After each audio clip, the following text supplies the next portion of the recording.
alongside, you'd have some longer arms firing. So this would be what people know as muskets. On board ship though, the longer muskets were not preferred. The shorter musket, the carbine, the one in front, that was the preferred weapon of choice for the longer range shots. The reason is there is a prison which it closes, and on the cot is the flint, and it's the flint striking that prison which makes the spark.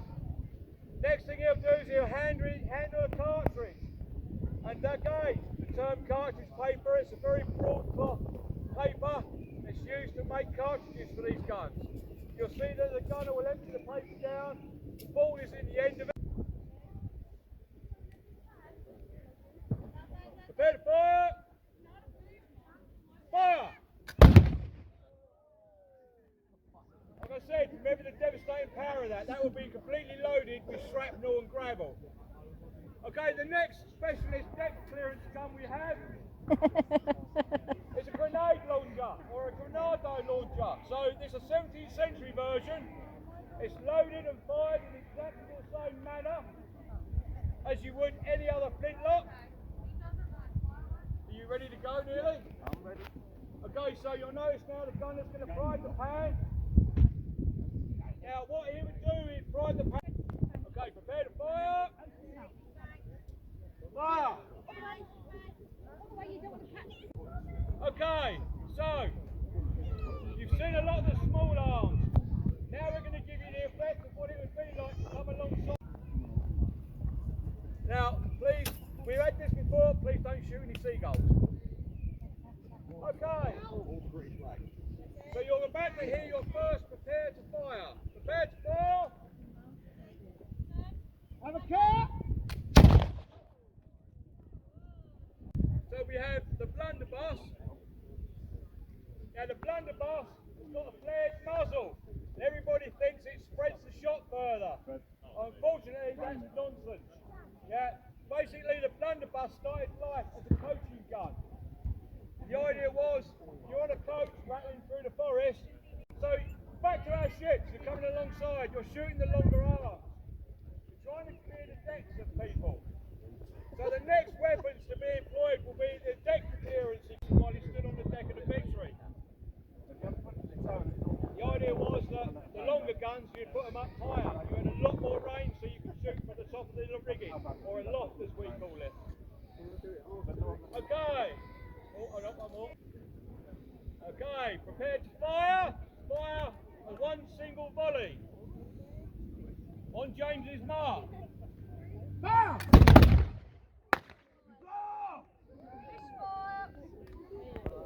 Okay. Stand him down. Yeah. Stand it down, facing the wall. Our story with the two ships. You've now done as much deck clearance as you can. The ships are coming alongside. As you're coming alongside, you'll continue to fire. Deck clearance gun. Okay. Now salt you out to load and fire a cannon. Okay, so the first tool down the barrel will be a worm. The worm goes down the barrel. You're trying to make sure the barrel is clear. You'll notice the gun captain is listening to the barrel. He is listening for that metal strike. He's also at the same time plugging the vent. The idea of plugging the vent is so that no air is drawn through the barrel as the tools are pulled out at the front end. Purely and simply because any air flow through that barrel may ignite embers. Why is that important? Because at one point we will load the gun with gunpowder. If it goes off at that point, you're going to collect the loader's hand and arm, probably somewhere the other side of Wondershare. Okay, the second tool down the barrel is a sponge. The sponge is face down, and again it's trying to extinguish any embers down the barrel. Once that's been done, the charge is handled and the charge is placed in the barrel. The charge is exactly the same as the musket, but a little bit bigger. The charge is placed in the barrel, and the bed of the barrel will be filled with shrapnel. Again, nails, gravel, anything you can find. This is the final thing to make sure you clear the decks of the opposing ship. Young lad. The next step will be the gun captain. Now, please be adult, please don't laugh. The gun captain will remove his prick. He will then prick the vent of the barrel. Once the barrel has been pricked, he has gone through the barrel and into the charge inside. He will then prime it with loose powder. The command will then be prepare to fire. But I can't do that because that's a live gun, yes? Okay, so listen for the gun captain. Okay, prepare to fire! Remember, we're playing. Fire! Bang! Oh, that was loud. Was it loud enough? Oh, okay. I can't actually lead the gun and fire it. For real, yeah, it has to be done by the gun captain. Get that done first. Even in the British military, the artillery gun, if the gun captain sees the gun captain lifts his thumb off the bench, a junior rating can hit him with one of the guns on. You can imagine it. Very nice. So it's an unusual thing that the gun captain, he has the last and final say in the operation of that gun.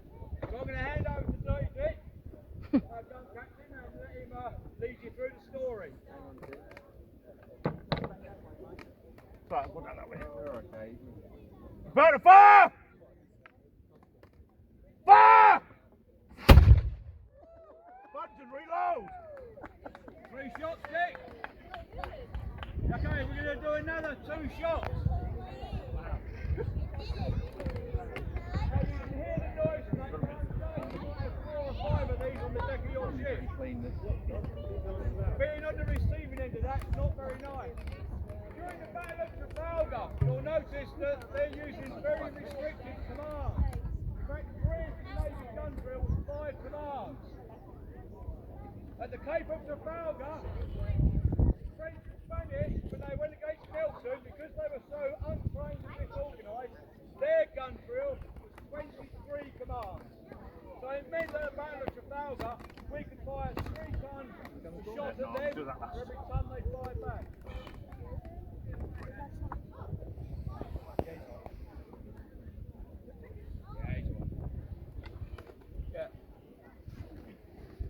Cheers!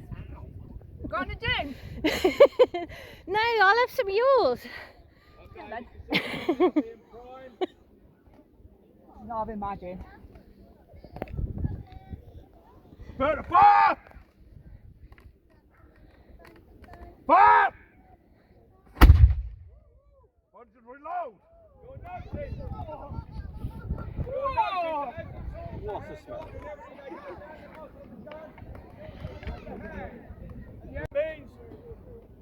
What that means is they're going to give the charge an extra attack. The idea of that is it gives you a little bit more range on the gun. Do it in a second, Ray. Yeah, it's alright, we'll do it slowly. We'll get this rammed and then do it. Okay? That's it!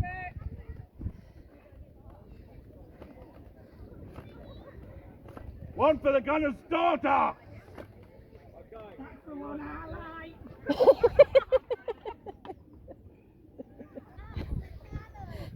Okay, the link stop is used to burn his rope. Fire! Punch and stand down! Okay, big round please for the gun crew. Woo!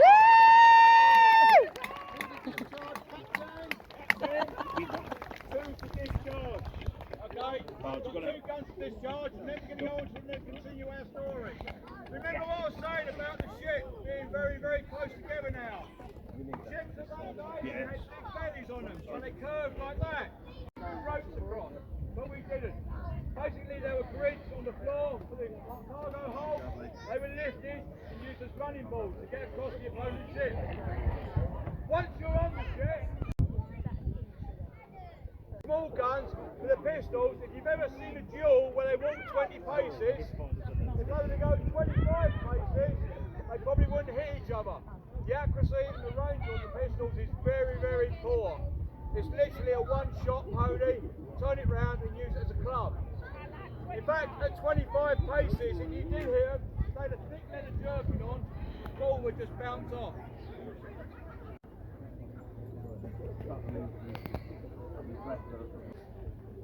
Have a cow! Have a cow! Now just wait, Bonnie. Right. Are you going to shoot it yet? Okay, that's got me. So now we're on the deck. Unfortunately, it was a hacking time. So you attack the opponent with the sword. What we're going to do now is show you what's called the circle of treachery. It's basically we get all the crew together. I think there's a Viking sneaking in my bag.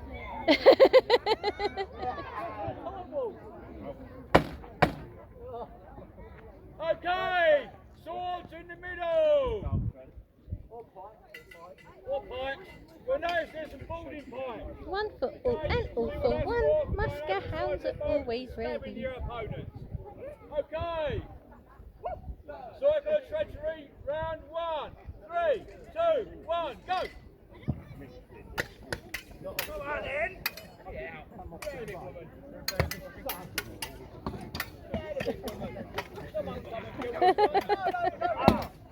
That's one. You'll notice that the fighting style we have is slightly different to what you may have seen elsewhere. We don't wear any armour, we don't wear any chainmail.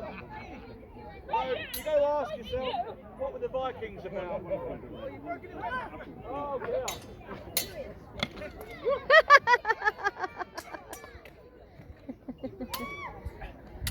Okay. Okay, who's dead? Who's dead? Who's not dead? They're not. Oh, you lot. By this time,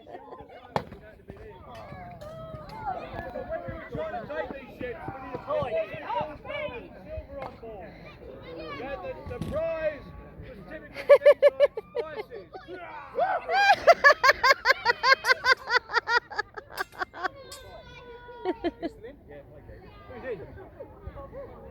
Yeah, so it was spices, fabrics, tea, coffee, everything that we take today. Very expensive in a prize.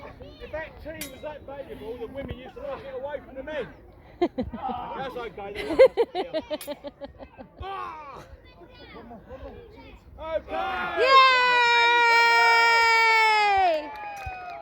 Okay, back in the middle. Get you up, you dead people. Unfortunately, we can't leave them dead on. Okay, swords in the middle.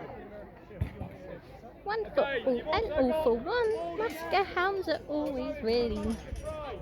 If you're fighting hand to hand, you will grab whatever is to hand.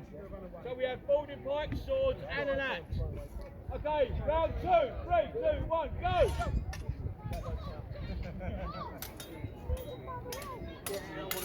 That's not fair!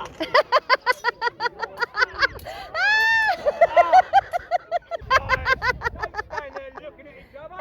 You're not pretty. Make them out of here. Run them through. That's shooting.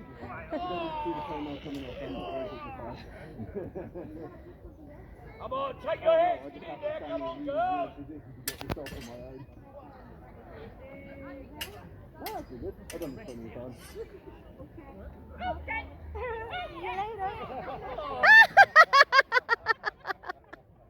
I'm not saying that it's a fair game, this, and we will start taking money for the last round, so get your purses out, ladies and gentlemen.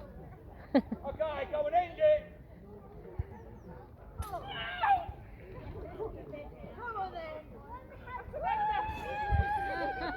Okay, big round of applause for Mark. Yeah. Okay, come on, Jade, up you go.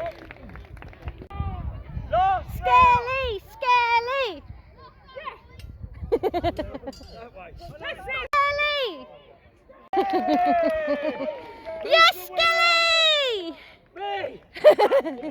Go, Skelly, yes!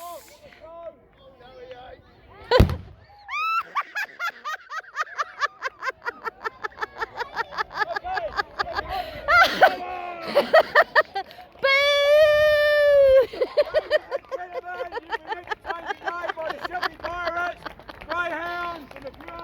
Handle third. Yay!